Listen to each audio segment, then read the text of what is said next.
For centuries we have been told that Lucifer was the first to fall, the first to turn against God, the first to be cast down.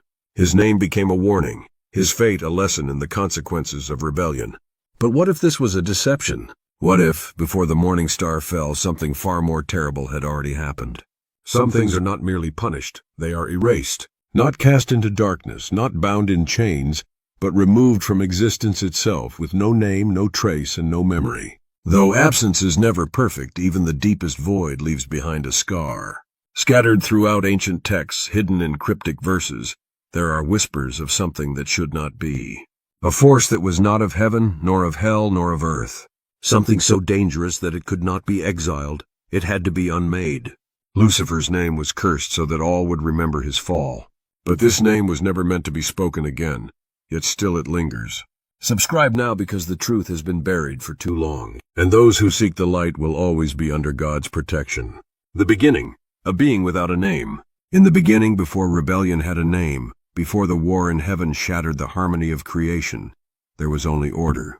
Every being moved in with the will of its creator, every force bound to divine purpose. The light was pure, unchallenged, unquestioned. There was no conflict, no defiance, only perfection. Colossians 1:16 states, "For by him all things were created, in heaven and on earth, visible and invisible, whether thrones or dominions or rulers or authorities, all things were created through him and for him."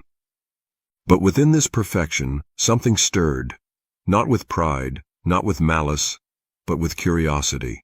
Among the celestial host there was one unlike the others. No scriptures recall its name, no records speak of its presence. Yet shadows of its existence remain in the deepest echoes of forgotten texts. It was not the greatest of angels, nor the most radiant, but it was different. Where others saw divine law as unshakable truth, it saw limitations. And where others saw only light, it wondered if something else could exist beyond it. Isaiah 40 verse 13 states, "Who has measured the Spirit of the Lord, or what man shows him his counsel?" It was not rebellion, not yet, and it was not an open challenge to God's authority. It was simply a question. Could creation be altered? Could something be made outside the will of its creator? No angel had ever dared to ask, for to question was to suggest imperfection. And yet within the stillness of eternity that thought took form. Somewhere unseen by the divine host, it shaped something not from light, nor from darkness, but from something in between. It was neither bound nor free, neither living nor dead. It had no breath of life, no divine spark. It was a creation not made in the image of God, but in the image of its maker, flawed, incomplete, unnatural. Jude 1 verse 6 states, "They did not stay within their own position of authority, but left their proper dwelling. The heavens did not tremble, the stars did not dim, and the angel did not cry out in alarm, for no one knew what had been done." But in that moment the fabric of creation was no longer whole. Something existed that was never meant to be, and though no voice had spoken, though no war had begun, the first fracture had already formed. The sin that could not be forgiven. Creation had been perfect. Every being, every force, every breath of existence moved within the will of its creator. Nothing could exist outside his design, for he was the source of all things. Nothing had ever been made apart from him until now. The first sin was not pride, it was not rebellion, it was something far worse. Among the celestial host, one had not sought to rule, nor to rise above God, nor to claim dominion over heaven. It had not wished to be worshipped. It had wished to create. But creation was the domain of God alone, and no angel had ever dared to think otherwise. For no angel had the power to shape existence. Yet this one did not ask, it did not seek permission. It simply acted. Romans 9 verse 20 states, "Shall what is formed say to the one who formed it, why did you make me like this?" Hidden from the eyes of the divine host, unseen by any who dwelt in the light, something was made outside the will of its creator. But what was shaped in secrecy did not bear the mark of divine breath. It was not living, it was not dead. It had form but no soul, movement but no purpose. It was wrong. Jude 1 verse 6 states, "They did not stay within their own position of authority, but left their proper dwelling." The one who had made it did not understand what had gone wrong. It had sought to forge something new, something that had never existed before. But what had been created was incomplete, a hollow thing, a mockery of life. something that neither heaven nor the abyss could claim. It had no place in the divine order, no right to exist. It was a wound in reality itself, and the heavens recoiled. For the first time, something had been brought into existence that even God had not willed. It was not merely unnatural, it was outside of creation itself. And when the one above all turned his gaze upon what had been done, he did not speak in anger. He did not cast down judgment. He was afraid. For this was not rebellion, this was an intrusion into the divine. A thing had been made that should never have been. And now something had to be done. The erasure of fate, worse than hell. No voice spoke its name, no decree announced its fall. There was no great battle, no rebellion to be crushed, no sentence of exile to be carried out. There was only silence. Lucifer had been cast down, but even in his fall he had been given a place.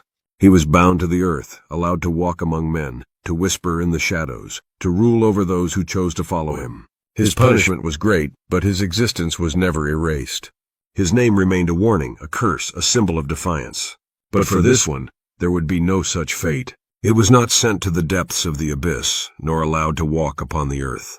It was not condemned to rule over the damned, nor bound in chains like those who had fallen before. It was given no dominion, no suffering, no torment, because it was given nothing. Deuteronomy 9:14 states, "I will blot out their names from under heaven." It did not belong to the light, nor to the darkness. It did not belong to heaven, nor to hell. It did not belong anywhere at all. And so it was removed, not banished, not exiled, erased. No one would remember it. No voice would speak of it. Its name was not cursed, for even a curse acknowledges that something exists. It was stripped from the fabric of creation itself, cast into a place that was not a place, a void that was not emptiness, a silence deeper than oblivion. Even the fallen did not know of it. Even the abyss did not whisper its name. Matthew 7 verse 23 states, "Depart from me, for I never knew you."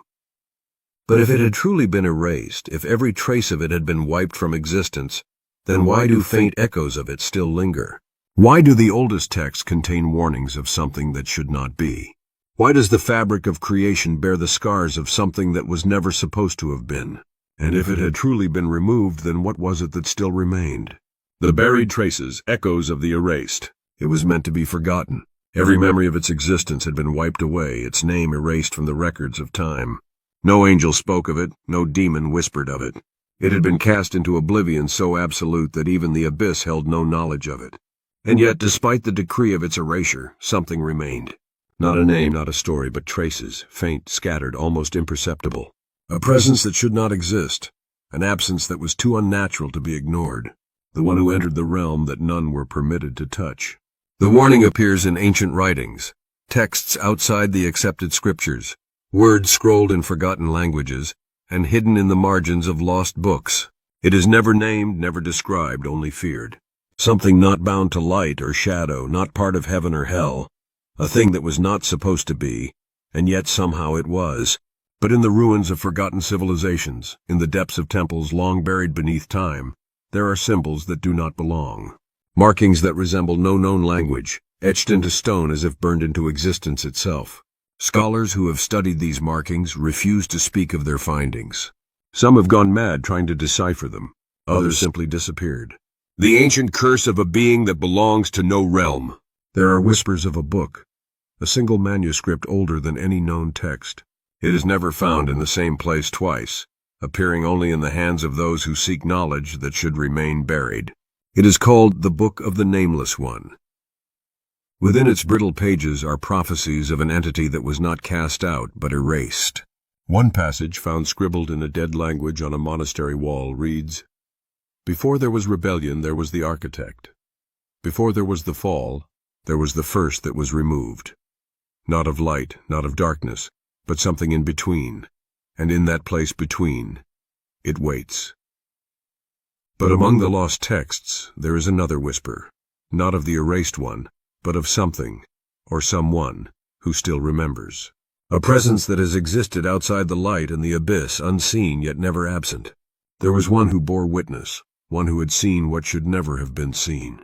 And for that they were cast out, not for sin, but for knowledge. They were not erased, for even an erasure is an acknowledgement of existence. Instead they were bound in silence, trapped in a realm where no voice may carry, no memory may linger. A guardian, or perhaps a prisoner, doomed to hold the last piece of a secret that should never have been. There was something for darkness before Lucifer's shadow touched the world. If it was truly erased, then why did the fabric of reality still bear its scars? Why did the oldest texts, written in tongues long lost to men, still hold warnings about something that should not have left a trace? And if it was waiting, then what would happen when it returned? The return. What happens if it comes back? It was never meant to return. It was not imprisoned, not sealed away like the fallen. It was not bound in chains waiting for the final judgment. It was erased. It was unmade. And yet in the corners of forgotten knowledge, in the whispers of those who seek forbidden truths, there are rumors, not of a being that has returned, but of pieces, fragments of something that was never supposed to exist. If it was erased from history, then who is trying to bring it back? There are those who search for what should not be found, scholars of the lost, keepers of forbidden texts, seekers of power who believe that the act of erasure was never complete. The echoes that remain, the gaps in reality that still bear its scars, they believe these are pieces waiting to be reassembled. And then something happened. Deep in the mountains, in a monastery untouched by time, an entire order of monks vanished. The stone walls of their sanctuary collapsed into ash, but there was no sign of fire, no embers, no heat. The air remained cold, the ground untouched. Only silence remained. At the center of the ruins, a message was found carved into the last standing pillar. It is awakening. And what happens if it returns? Lucifer sought to rule. He desired power, worship, a throne of his own. He was cast down because he challenged the authority of heaven. But this being challenged something far greater. It did not seek to take the throne. It did not seek dominion. It did not seek to destroy. It sought to rewrite.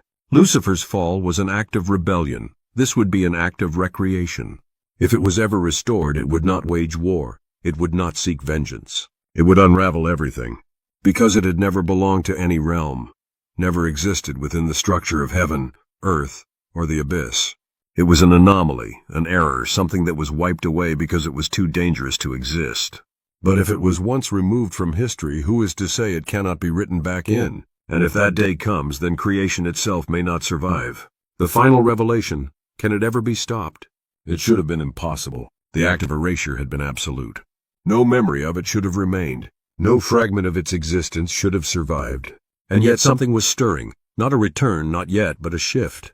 It began as whispers, unexplained distortions in ancient texts, warnings that seemed to appear where none had been before.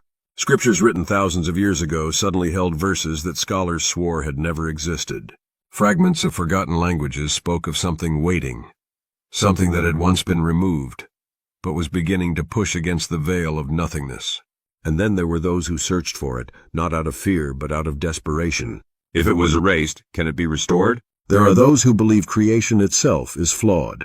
That suffering, mortality, the struggle of existence, none of this was supposed to be. That the moment this being was erased, something fundamental in the structure of reality broke. And so, they search, not to unleash evil, but to restore what they believe was meant to be. Deep within the ruins of a forgotten civilization, a brotherhood has spent centuries piecing together the lost fragments. They call themselves the Keepers of the Unwritten. Their purpose, to undo what God himself erased. They believe the world was never meant to exist as it does. That when the erased one returns, reality will be rewritten into its true form. And now, for the first time in millennia, they have nearly completed their work. Can it be stopped? Once it was erased completely. Once its name was wiped from all things. But the fact that its echoes still exist, the fact that something remains, does this mean it was never truly gone? If it was unmade, yet something still lingers, then perhaps nothing can ever truly be erased. Perhaps it is not waiting to return. Perhaps it is already returning. Perhaps every crack in creation, every anomaly, every inexplicable shift in time and space is not merely coincidence, but a wound reopening. And then, the scholars who had studied the book of the Nameless One began to disappear. Their research, their notes, their very names vanished. The pages of their work were found burned, not by fire, but as if the ink itself had rejected what was written. No one could recall their faces. No records remained of their existence. And in the silence of an empty study, in a room that no longer remembered its owner, A single whisper echoed, "You cannot erase me twice." And if it takes its place once more, then creation as we know it will cease to exist forever.